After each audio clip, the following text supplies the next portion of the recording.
Shalom. This is Bishop Nathaniel of Israel United in Christ.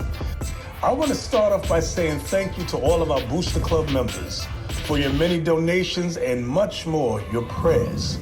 We visited faraway countries and strange lands. We've even spoken to dignitaries and were detained for spreading the glorious gospel in Cuba. The truth is that the descendants of the 12 tribes of Israel were scattered throughout the world. Help us on our journey as we continue to raise up the nation of Israel. 12 tribes worldwide. Join or donate today. Shalom. Brother Ryan, what's your name? Dylan. Dylan, how you doing? I'm doing good. All right, but we over here teaching our people the solution. What's it going to take for our communities to change?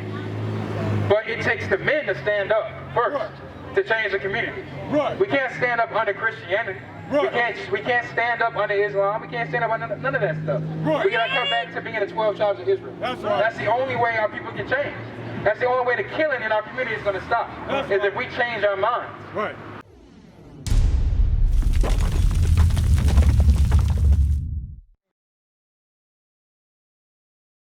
So another gospel is like another good news.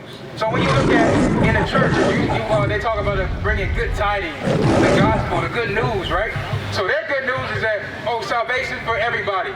They say that all people are the children of God. That's not what the Bible says. Everything we say out here, we're going to back it up with the scriptures. The Bible don't say everybody's a child of God. The Bible don't say he loves everybody. The Bible does not say that God has unconditional love to his people. That break his commandments.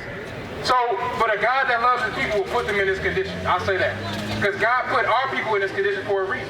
But let's go back to Deuteronomy chapter 28. Let's go back to 16. Because we were talking about being cursed in the city. So we talked about liquor stores. We talked about churches. Because what the churches and the liquor stores do, they enable our people to continue to do sin. Because like I said, they make it seem as if we can come in and get baptized and come back out and we be straight.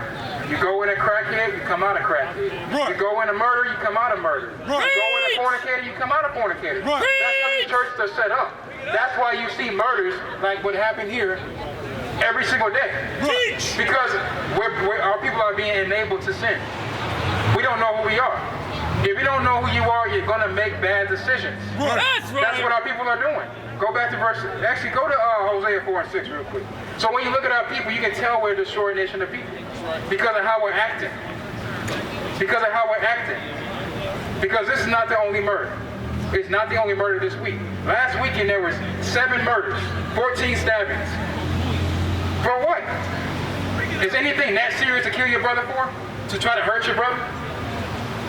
Brother Ryan, what's your name? Dylan. Dylan, how you doing? I'm doing good. All right, but we over here teaching our people the solution. What's it going to take for our communities to change? But it takes the men to stand up first to change the community. Right. We can't stand up under Christianity. Right. We can't stand up under Islam. We can't stand up under none of that stuff. Right. We gotta come back to being the 12 tribes of Israel. That's right. That's the only way our people can change. That's the only way the killing in our community is going to stop. That's is right. if we change our minds. Right. Go ahead, read verse, what did I tell you to get? 4 and 6. Hosea 4 and 6, go ahead. The book of Hosea, chapter 4, verse 6. My people. Who is God's people? You know? We are. Us. Who's God's people? Brother Ray, what's your name? Marquise. Who's God's people? We are. The Israelites are God's chosen people. That's who God's chosen people. He said, my people, go ahead. Are destroyed for lack of knowledge. Now it's good to hear that you God's chosen people, but he said they are destroyed for a lack of knowledge. So what is the knowledge that we lack? Because we all went to school. We all went to college. We all got an education. So what's the knowledge that we're lacking? We lack the knowledge about ourselves. The knowledge about ourselves. Teach. That's perfect. Read on. The book of Malachi, chapter 2, verse 7. Go back to 4 and 6. Book of Hosea, chapter 4, verse 6.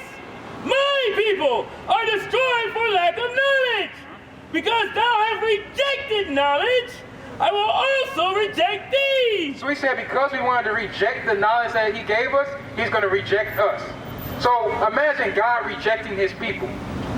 It's not going to be, I'm going to sit you in a corner and you sit in time out. He's going to kill people.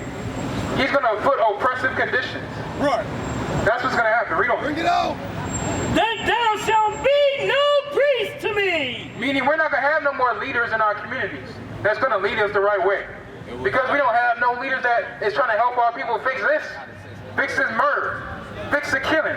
There's no leaders that are helping our people change.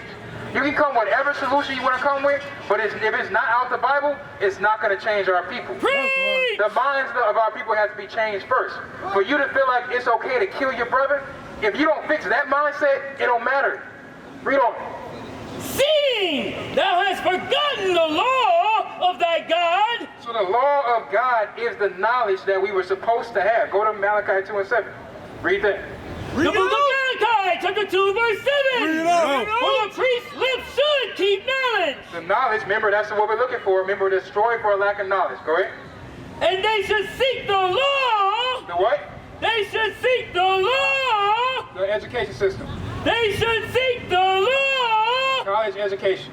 They should seek the law. Correct. At his mouth. So he said we should seek the law at God's mouth, at the pastors, at the preacher's mouth.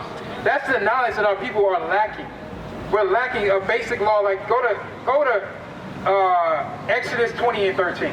This is a basic law that we're lacking. Remember, we're destroyed because we lack knowledge. Bring it out. Exodus 20 verse 13. The book of Exodus, chapter 20, verse 13. All right, brothers, right here. Brothers, right here. Brothers, right here. Listen up.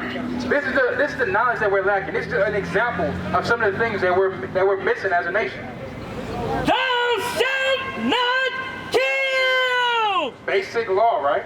Something basic that our people just don't seem to want to keep. Thou shalt not kill. Is that hard? No. That's not hard. So is murder just physically going and killing somebody, or is murder something? Can it go further? You can kill the spirit. You can kill the... No. Murder, I know. Murder kills... Say what? What about you? People say they soul everything. Is murder just killing? Is murder just physically killing somebody, shooting somebody, stabbing somebody? Is that the only type of murder that the Bible talks about? Probably not. It's not. Probably not. It's not, because murder starts somewhere, right? You gotta think. You gotta think about that, right? Read that. The book of Matthew, chapter 5, verse 21. Ye have heard that it was said by them of old time, thou shalt not kill. So that's what we just read. Of old time, in the past, it was written that thou shalt not kill. Go ahead. And whosoever shall kill shall be in danger of the judgment. So back in that time, if you kill somebody, you had to die too. Go ahead.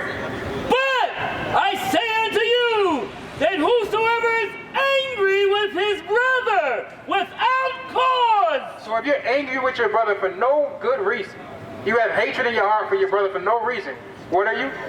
Shall be in danger of the judgment. So the same judgment you received as a murderer is the same judgment you received for being angry with your brother without a cause. So go to 1 John chapter 3, verse 15. Because this is going to explain to you what we're talking about with hatred, with murder. Because it's the same thing. You got it? Yes, sir. The book of 1 John, chapter 3, verse 15. Whosoever hateth his brother. Hey, brothers, listen up. Whosoever hateth his brother. He said, whosoever hates his brother. So hatred is a feeling, right? That you feel towards somebody else. It's an action as well. But a lot of times that hatred starts in our mind because something that somebody might have did to us. They might have stepped in our shoes. They might have stole something from us. They might have killed somebody. They might have hurt somebody, right? That hatred comes from different actions, right? Is a murderer. So if you hate your brother, you are what? A murderer. It's the same thing. But our men nowadays are taught to be emotional, to not know how to control their anger, to not know how to deal with conflicts amongst each other. So why is it that our men are so effeminate? Why is that? My sons, he love y'all. He It's a movement. It's a movement. Look at Black Lives Matter. Are they about Black lives? No, they're about something different. They're about the LGBT community's agenda. That's what they're about. So they're not really out here about Black lives because Black people are still killing each other. I have not seen Black Lives Matter marching because of killings in the Black community yet. Bring it They march when a white man or a cop kills our black kids or our black sons and our daughters, right? But they're not marching about the drugs in the community. That's when the black lives are really affected, with the drugs, right? Black lives are really affected with the murder, with the hatred. They're not looking to change the minds of the people. They're trying to push their agenda. Read what I tell you to go. The book of Isaiah, chapter 3 and 12. As for my people. So who's his people? Israelites. So-called blacks and Hispanics. Children are their oppressors. So he said children are the oppressors of his people. What does that mean? The younger generation. Now you're on point, keep going. Basically the younger generation will be lost. The younger generation are the ones that oppress the people. How's the young generation oppressing the people, oppressing the nation?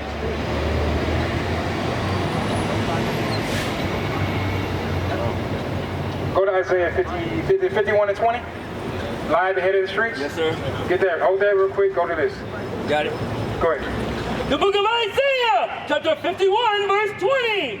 Thy sons have fainted. They lie at the head of all the streets. So we said our sons have fainted, meaning they lack knowledge. They're asleep. They're dead. Spiritually dead. Go ahead. As a wild bull in a net, they are full of the fury of the Lord. Read from the top. Thy sons have fainted. They lie at the head of all the streets. He said that our young men lie at the head of all the streets. What do our men do on the corners of these streets? Slang and work. Doing what? Slang and work. Selling drugs, right? Selling drugs, killing each other, right? That's what he's talking about. Go back to Isaiah, chapter 3 and 12. The book of Isaiah, chapter 3, verse 12. As for my people, children are their oppressors. So it's showing that the young generation is the oppressors of our people. Because when we're thinking about gang banging, we're looking at killings, we're looking at all these different things happening to our people, or the atrocities happening to each other by our people, it's usually by the younger generation, right? It's usually by the younger generation. What happened in here was by some young brother. Preach! Right?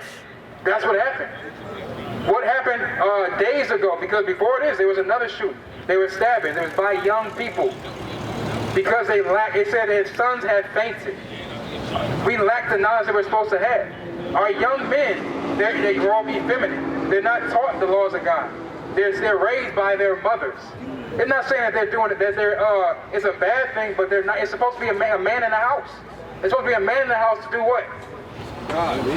To lead, to show the young boys how to be real men. Not soft men, not soft-spoken, not weak, not effeminate. There's supposed to be men in the house. Read it again. As for my people, children are their oppressors, and women rule over them. That's the key point. He says women rule over them. So majority of our men are raised by their grandmothers, or their mothers, or their aunts, by a woman. So if you're raised as a man and you're raised by a woman, what tends to happen? Feminine. Read that. You grow up feminine. Feminine, right? Right? Feminine. You grow up feminine. Because guess what? How are women? Women are naturally emotional, right? Right. They're naturally quick. They have a quick spark, right? What they do. Somebody give me the Willie Lynch real quick. Give me page, I think it's 6 or 7. I want to show you something because I was explaining to the brother before that what's happening to our people is we're a product of what happened to us. Right. We're a product of slavery. Let's go to go to page, let's start this right here, in my bag. So this is the Willie Lynch letter. Have you heard of it? Willie Lynch was a slave master, right?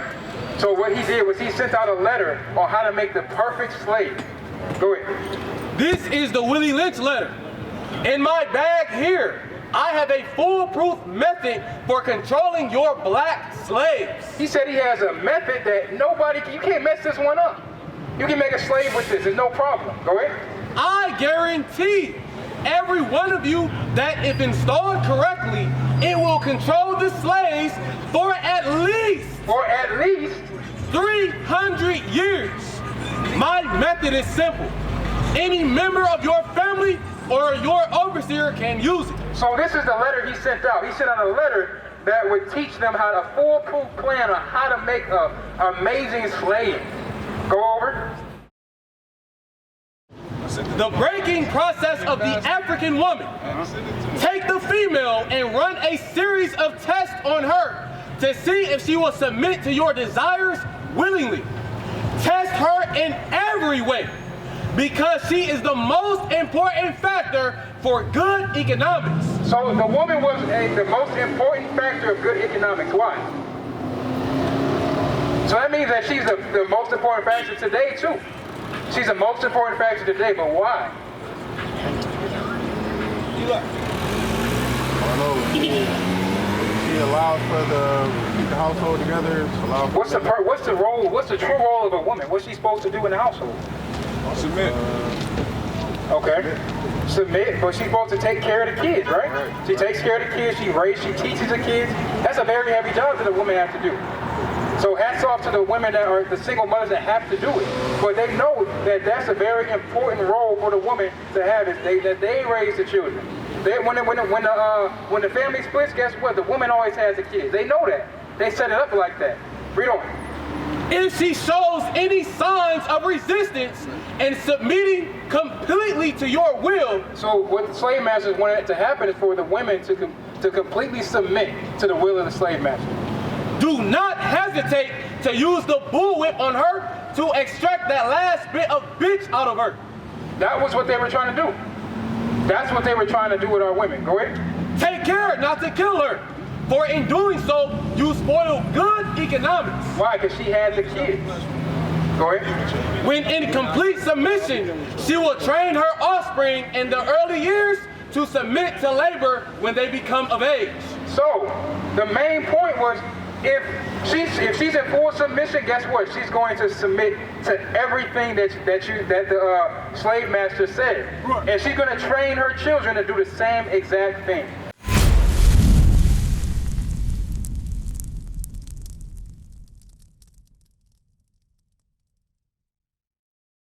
We used to scream black power while heroin was pushed. But at the end of the day, nothing's in vain. IUIC has been given a vision. The tents of Judah has risen. Many has attempted the mission. Minor murmuring, omitting, and missing the mark. Just reading that he had the flame of fire in his eyes gave us the spark. We on Paul's mission. We out on the road, purple and gold.